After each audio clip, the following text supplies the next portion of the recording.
Tudo bem? Espero que sim. Vamos dar continuidade aos nossos vídeos sobre eleições de 2022. E agora nós vamos falar sobre as coligações e as federações partidárias, que é algo recente no direito brasileiro, as federações partidárias. Então vamos lá, vamos começar falando sobre as coligações. E a informação de imediato que ela se mantém apenas para as eleições majoritárias. Recordando, eleições majoritárias envolvem os cargos de presidência e vice-presidência, governador, vice-governador, consequentemente, e Senado Federal. Esses são os cargos nas eleições de 2022 que seguem as eleições majoritárias, que seguem como critério de escolha o sistema majoritário. Obviamente, aqui se inclui o chefe do executivo municipal, cargo de prefeito e vice-prefeito, mas não é o caso das eleições de 2022. Isso é bem importante registrar, a questão da manutenção das coligações apenas para as eleições majoritárias. Nesse caso, a coligação ela pode ser feita por partidos ou também por federações partidárias, que é a novidade que nós vamos ver daqui a pouco. Outra informação bem importante é que não existe a verticalização, ou seja, a coligação feita no plano federal não precisa ser repetida no plano estadual, no caso das eleições de 2022.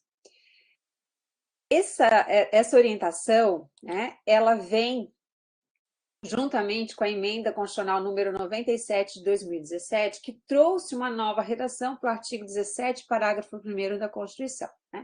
Sempre legal a gente fundamentar, então eu trago o dispositivo para cá. O que temos atualmente como a redação para o parágrafo 1º do artigo 17? É assegurado aos partidos políticos autonomia para definir sua estrutura interna e estabelecer regras sobre escolha, formação e duração de seus órgãos permanentes e provisórios e sobre sua organização e funcionamento, e para adotar os critérios de escolha e o regime de suas coligações nas eleições majoritárias. Tentando fazer o registro aqui. Nas eleições majoritárias, vedada a sua celebração nas eleições proporcionais, sem obrigatoriedade de vinculação entre as candidaturas em âmbito nacional, estadual, distrital ou municipal, devendo seus estatutos estabelecerem normas de disciplina e fidelidade partidária. Deixa eu só colocar aqui. Esse vai agora. Agora sim, não estava marcando, Então, vamos registrar aqui, como eu estava desejando fazer ali. Regime de suas coligações nas eleições majoritárias, certo? Vedada a sua celebração nas eleições proporcionais. E outra informação que eu disse anteriormente é justamente a não obrigatoriedade de verticalização, que está aqui, Sem obrigatoriedade de vinculação entre as candidaturas em âmbito nacional, estadual, distrital ou municipal. Ou seja, vamos reforçar isso. Com a emenda constitucional número 97 de 2017, nós tivemos o fim das coligações para os cargos em disputa pelo sistema proporcional. Ou seja, recordando que já vimos em vídeo anterior e que vamos ver ainda um específico sobre o sistema majoritário e sistema eleitoral. Para as coligações, para o sistema proporcional, os cargos em disputa são deputados e vereador, deputado federal, estadual, distrital e vereadores. Com a emenda constitucional número 97 de 2017, nós tivemos o fim das coligações para estes cargos, a possibilidade de coligações. No texto da emenda 97 de 2017, sem que isso fosse incluído no texto da Constituição, por ser uma regra de transição, no artigo 2º ficou disposto que essa vedação passaria a ser aplicada nas eleições de 2020. Então, estamos em 2022. Já em 2020, já não foi possível a celebração de coligações para as eleições proporcionais.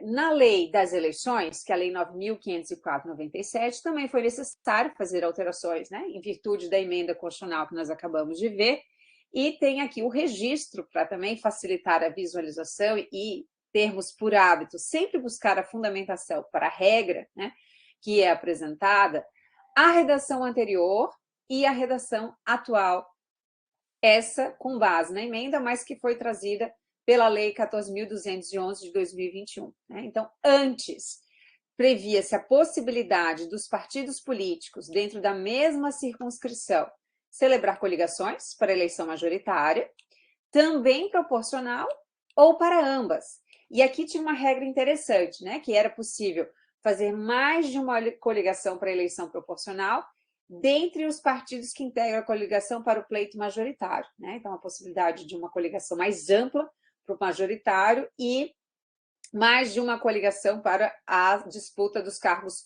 pelo sistema proporcional. Isso, portanto, acaba com a emenda que a gente acabou, né, de ver, com a emenda 97 de 2017. Nova redação foi necessária, por isso essa redação em especial, né, ela deixa de ter aplicação, e nós ficamos com a redação atualizada pela Lei 14.211, que faculta aos partidos políticos, dentro da mesma circunscrição, celebrar coligações para eleição majoritária. Então, confirmando tudo que nós colocamos ali no início do vídeo. Isso é relacionado às coligações e que ficam restritas ao âmbito dos cargos disputados pelo sistema majoritário. As federações partidárias, né, onde temos a maior novidade. Ela vem, a possibilidade de federações partidárias, ela é trazida para o sistema eleitoral brasileiro com a Lei 14.208 de 2021. Essa lei, ela produz alterações tanto na lei dos partidos políticos, ou seja, a Lei 9.096 de 95, quanto também na lei das eleições, que é a Lei 9.504 de 1997. Tá? Basicamente, nós vemos essa alteração de forma mais evidente, e eu destaco para vocês aqui o artigo 11A, né, que é alterado, né, incluído pela Lei 14.208, que traz esse detalhamento do que seria essa federação partidária. A possibilidade de 2 ou mais partidos políticos se reunirem, né, em federação, a qual, após sua constituição e respectivo registro perante o TSE, atuará como se fosse uma única agremiação partidária. Tá? E aplicando-se à federação de partidos todas as normas que regem o funcionamento parlamentar e a fidelidade partidária. Tá?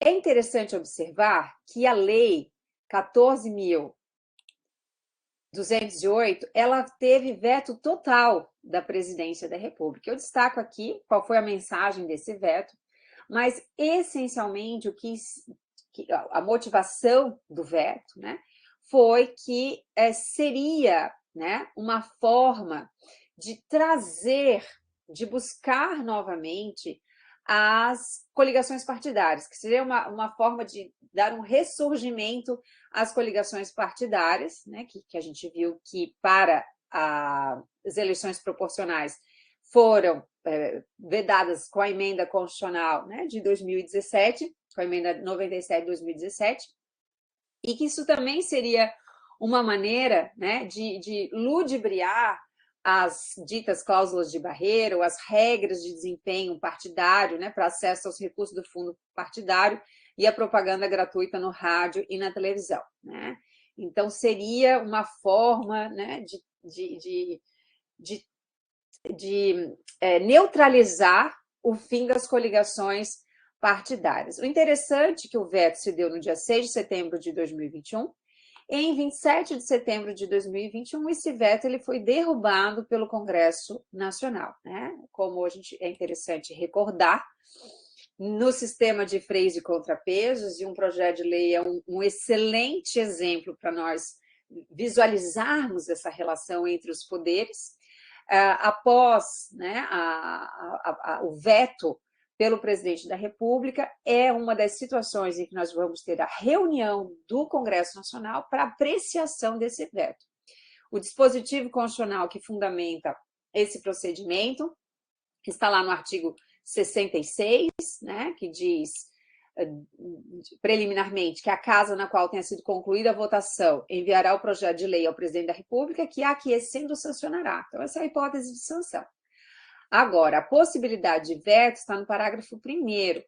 Se o presidente da República considerar o projeto, no todo ou em parte, inconstitucional ou contrário ao interesse público, vetá-lo-á, total ou parcialmente, no prazo de 15 dias úteis, contados da data do recebimento, e comunicará dentro de 48 horas ao presidente do Senado Federal os motivos do veto, que é exatamente o que nós acabamos de ver, né? Aqui foi um veto total, ou seja, né, entendeu-se que havia toda uma inadequação e inconstitucionalidade na Lei 14.208. Esse veto ele é derrubado, nós estamos vendo aqui como que isso se dá, né? Então, apreciação e sessão conjunta, não isoladamente pela Câmara ou pelo Senado, mas sim pelo Congresso Nacional, e ele só pode ser rejeitado pelo voto da maioria absoluta dos deputados e senadores, né? A maioria exigida é a maioria absoluta. Esse texto aqui, né, ele é a redação anterior à Emenda Constitucional 76 de 2013, e a diferença para a redação atual dada pela Emenda Constitucional 76 é justamente a questão do voto ser secreto para derrubada, para apreciação do veto. Então, ele deixa de ser secreto. E foi o caso, né, o veto ele foi derrubado e a lei, né, foi, então, promulgada. No entanto, né, paira sobre ela uma ação direta de inconstitucionalidade. Então, vamos lá, seguindo os freios e contrapesos aqui, bem completo o exemplo. Ação direta de inconstitucionalidade 7021, que até o momento nós já tivemos decisão, né? E essa decisão que eu estou destacando aqui é um referendo na medida cautelar da ação direta de inconstitucionalidade 7021 de 2021, né? Porque foi referendada a liminar a apreciação feita pelo ministro Roberto Barroso, e eu destaquei alguns trechos do acórdão para a gente compreender o porquê que o Supremo Tribunal Federal, até o momento, não visualiza inconstitucionalidade na lei que criou as federações partidárias no Brasil. E, essencialmente, o fundamento é a consideração de que não há identidade não há equivalência entre federação partidária e coligações partidárias, e que, portanto, perfeitamente possível a manutenção dela no sistema, né? Então, diz aqui o ministro Barroso, a federação partidária possui importantes pontos de distinção em relação às coligações, que em boa hora foram proibidas, né? As coligações consistiam na reunião puramente circunstancial de partidos para fins eleitorais, sem qualquer compromisso de alinhamento programático. Tal fato permitia, por exemplo, que o voto do eleitor, dado a um partido que defendia a estatização de empresas, ajudasse a eleger o candidato de um partido ultraliberal, ou vice-versa. A fraude à vontade do eleitor era evidente. Então, havia muita coligação, no caso do sistema proporcional, né, que foi excluído pela Emenda Constitucional 97, o principal fundamento é que a coligação era por interesses muito circunstanciais e que não havia um vínculo, primeiramente, a ser mantido e que, né, imediatamente após o término das eleições, essa coligação, né, não restava nenhum compromisso entre os partidos coligados e que isso afetava, inclusive, o voto do eleitor, né, que já lidava ali com uma coligação, eventualmente, sem essa identificação ideológica entre os partidos coligados, e que, na sequência, né, aquela coligação não tinha qualquer perenidade e, né, o voto desses parlamentares acontecia das inúmeras maneiras, muitas vezes divergentes do programa, né, que se esperava da expectativa daquele eleitor. E aí o ministro Barroso ele continua, ele diz assim, já a federação partidária, embora assegure a identidade e a autonomia dos partidos, porque essa é uma característica bem importante, eu sugiro a leitura da Lei 14.208 e sugiro as resoluções do Tribunal Superior Eleitoral que vão trazer maior detalhamento, a federação partidária promove uma união estável, ainda que transitória, Vejam que interessante, a lei prevê uma durabilidade mínima de 4 anos. Requer afinidade programática, que permita a formulação de estatuto e de um programa comuns à federação. 3, vincula o funcionamento parlamentar posterior às eleições, né? Então, a conclusão aqui do Supremo Tribunal Federal para a improcedência, ao menos até o momento, nessa análise, neste acordo, que é um referendo na medida cautelar da ação direta de inconstitucionalidade, é que as federações elas não vão representar a transferência legítima de voto e que elas realmente, né, se diferenciam das coligações, não é uma retomada, não é ludibriar o fim das coligações, e não tem os mesmos impactos negativos, aí voltando aqui à redação do próprio Supremo, sobre o sistema representativo que acontecia, né, na análise política, e que fundamentou a reforma pelo fim das coligações no sistema proporcional, que é o que ocorria, né, nas antigas coligações proporcionais. Então, em relação às federações partidárias, teoricamente falando, o que temos é isso, né? De onde elas surgem, e todo o envolvimento aí dos poderes, com veto, derrubada do veto, já uma análise do Supremo Tribunal Federal. Diante disso, né, eu destaco a vocês, e a fonte é do próprio Tribunal, do Superior Tribunal Eleitoral, das 3 federações partidárias que foram registradas no Tribunal Superior Eleitoral para o pleito de 2022. São essas, né? São 3, e como vocês podem identificar ali, né, vai ter uma nomenclatura específica e vai ter a indicação dos partidos integrantes que vocês podem ler ali, né, com tranquilidade, né? Federação Brasil da Esperança, Fé Brasil, que reúne Partido dos Trabalhadores, Partido Comunista do Brasil e Partido Verde, a Federação PSDB Cidadania, que, né, reproduz o nome dos partidos, e a Federação PSOL Rede, que também reproduz o nome dos partidos integrantes, tá? Então, são essas as federações existentes até o momento no direito brasileiro.